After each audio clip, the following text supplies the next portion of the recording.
রব্বুল আলামিন আমাদের রব্বুল আলামিন। পড়েন, রব্বুল আলামিন আমাদের রব্বুল আলামিন। কে দিয়েছে আকাশ নদী অবাক প্রকৃতি, কে দিয়েছে ঘুমন্ত রাত মিষ্টি প্রভাতী, কে গড়েছেন আকাশ মাটি অবাক প্রকৃতি, কে দিয়েছে ঘুমন্ত রাত মিষ্টি প্রভাতী। বিশ্ব নিখিলকার ইশারার ক্ষমতার অধীন, বিশ্ব নিখিলকার ইশারার ক্ষমতার অধীন। রব্বুল আলামিন আমাদের রব্বুল আলামিন।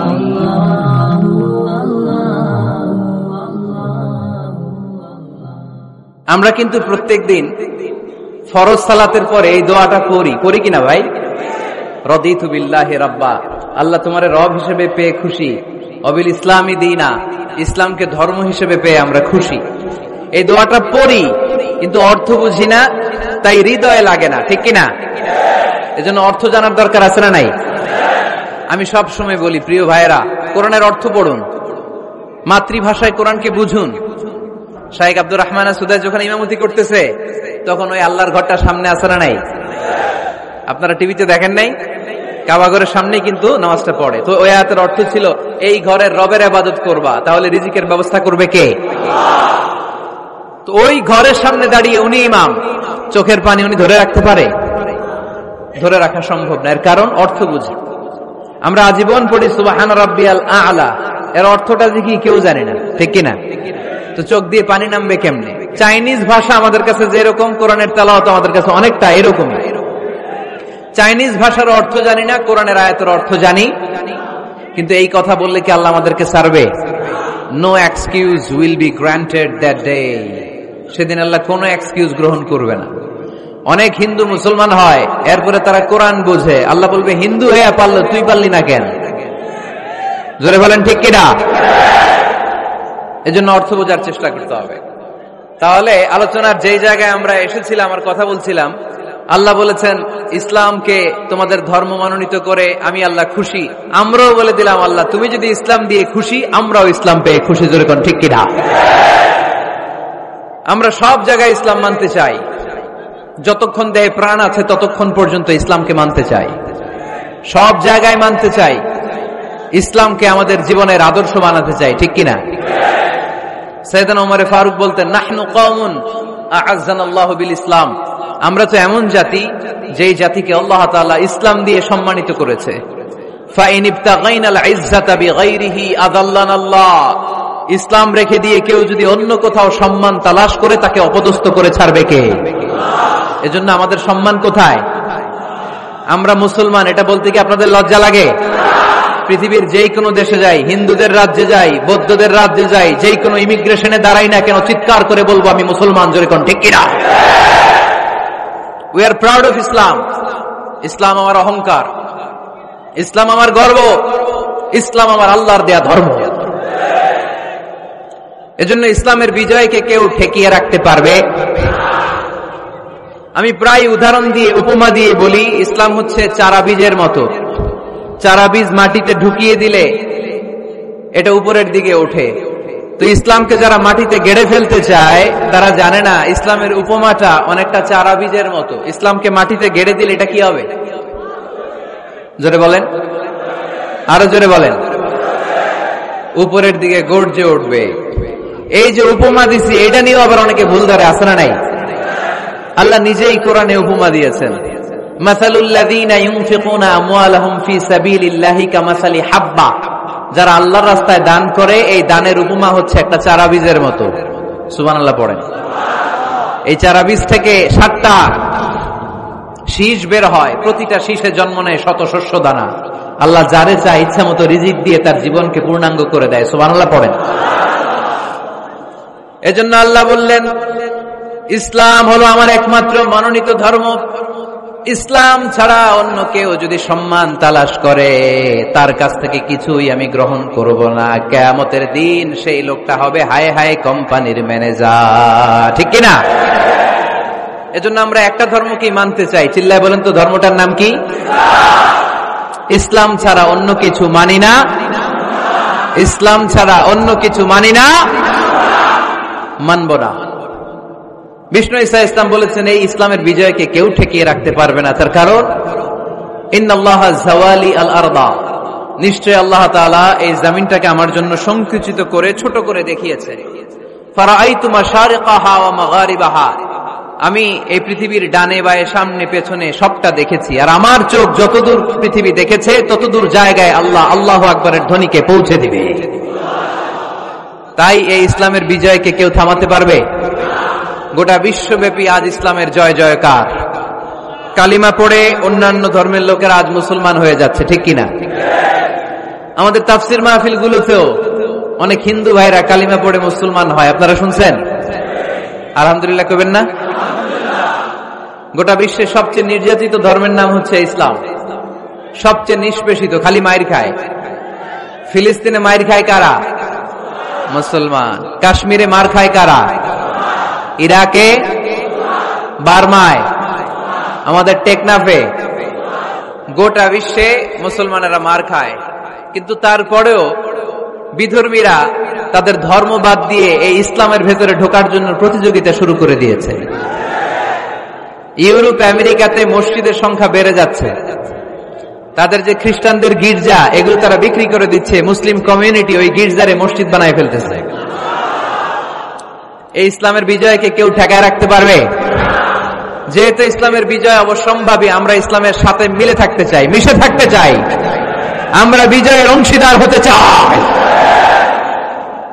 কি আছে ইসলাম ধর্মে যে কারণে গোটা বিশ্বে ইসলাম নির্যাতিত এবং নিষ্পেষিত হওয়ার পরেও ইসলামের জয় জয়কার?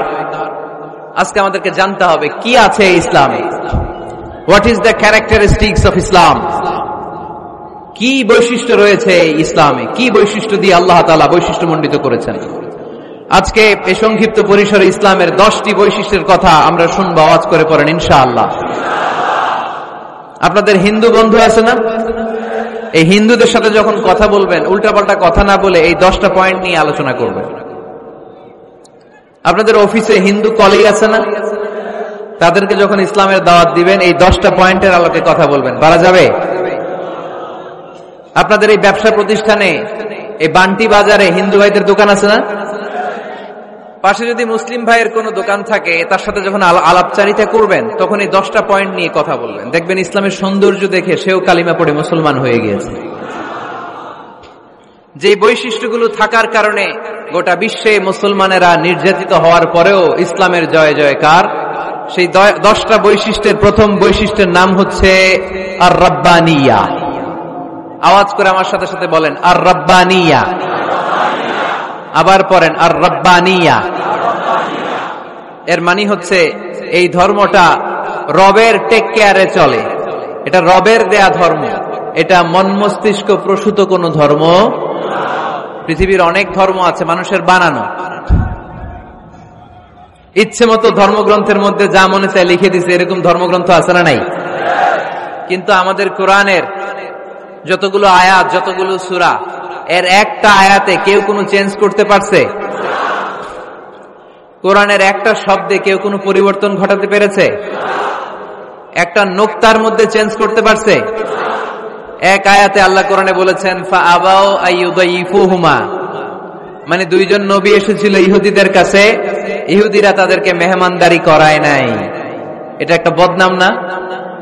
ওমরে ফারুক যখন রাদিয়াল্লাহু তাআলা আনহু মদিনার খলিফা, ইহুদিদের একটা দল ওমরে ফারুকের সাথে সাক্ষাৎ করে এসে বলে, ওমরে ফারুক, তোমাদের কোরআনে আমাদের ইহুদিদের ব্যাপারে একটা বদনাম আছে। কি বদনাম? এই আয়াতে তোমাদের আল্লাহ বলেছে ফাআবাউ আইয়ুদাইফুহুমা, মানে দুইজন পয়গম্বর এসেছিল আমাদের কাছে কিন্তু আমরা এগুলো খাওয়াই নাই, এরা ক্ষুধার্ত ছিল। কিয়ামত পর্যন্ত তোমরা এই আয়াত তেলাওয়াত করবে আর মানুষ আমাদেরকে গালি দিবে। তো গালাগালির দরকার নাই, চলো একটা মিউচুয়ালে যাই। কি যাই? Mutual understanding. বেশি কিছু করা লাগবে না। এই ফাআবাউ আইয়ুদাইফুহুমার আবাউর যে বায়ের নোক্তাটা, এইটা সরাই দিয়ে তুমি উপরে দুইটা নোক্তা দিয়ে বারে তা বানায় দিবা, তাহলে অর্থ হবে ফাআতাউ আইয়ুদাইফুহুমা, মানে দুই নবী আসছে আর ইহুদিরা তা করে খাওয়াইছে। ওমরে ফারুক বলে কি লাগবে? কয় এক নোক্তা চেঞ্জ করা লাগবে। কয় একটু দাঁড়া। এরা তো মহা খুশি, আজকে আমাদের মিশন কমপ্লিট। ওমরে ফারুক ঘরের ভিতরে ঢুইকা একটা তলোয়ার নিয়ে আসছে, কয় কার কার লাগবে এদিকে আয়। সব দিছে দৌড়। সুবহানাল্লাহ কইবেন না? আরে ওমরে ফারুক তো এমন সাহাবী ছিলেন যাকে দেখে মুনাফিকরা থরথর করে কাঁপত। ওমরে ফারুক তো এমন সাহাবী ছিলেন যাকে দেখে শয়তানও কাঁপত। বিশ্বনবী বলতেন, উমর মা সালাকা শাইতানু সালিকান ফাজ্জান ইল্লা সালাকা ফাজ্জান গায়রা ফাজ্জিক। ওমর, ইবলিস শয়তান যদি তোমারে কোনো রাস্তা দিয়ে আসতে দেখে, ইবলিস ওই রাস্তা থুইয়া অন্য রাস্তা দিয়ে চলে। আমাদের দেশে আমাদের ছেলেমেয়েরা যখন খেতে চায় না, আমরা বলি আম্মু তাড়াতাড়ি খাও, ভাল্লুক আসবে, বাঘ আসবে, বিড়াল আসবে, বলি না? আপনাদের বান্টিতে কি বলেন? আপনার ছোট্ট মেয়েটা রাতের খাবার খেতে চায় না, খাবার নিয়ে পিছু পিছু দৌড়াইতেছেন, মা খাও, কি আসবে বলেন? বিলাই। আর কি বলেন? আচ্ছা, শিয়াল আসবে, কুকুর আসবে, বিড়াল আসবে। মদিনাতেও মদিনার মায়েরা বাচ্চাদেরকে রাতে খাওয়াতে পারতো না, তখন বাচ্চাদেরকে বলতো, মা তাড়াতাড়ি খাও, হা হুয়া ইয়াতি ওমর, ওই যে ওমর আসতেছে। ওমরে ফারুকের নাম শুনলে ভয়ে চুপটি মেরে বাচ্চাগুলো খেতে শুরু করতে পড়েন। সুবহানাল্লাহ। এজন্য বিশ্বনবী বলেছেন, লা নাবিয়্যা বা'দি ওয়ালা রাসূলা, আমার পরে কোনো নবীও নাই, রাসূলও নাই, তবে লাউ কানা বা'দি নাবিয়্যুন লাকানা ওমর, আমার পরে যদি নবী হওয়ার কোয়ালিটি কারো থাকে, আমার ওমরের সেই কোয়ালিটি আছে। ওমরে ফারুকের কাছে আসছিল একটা নোক্তা চেঞ্জ করার জন্য, বাইরে তা বানাইতে পারছে? এইভাবে অনেক ভাবে ইহুদিরা ষড়যন্ত্র করেছে, একটা অক্ষর, একটা নোক্তা চেঞ্জ করতে পেরেছে?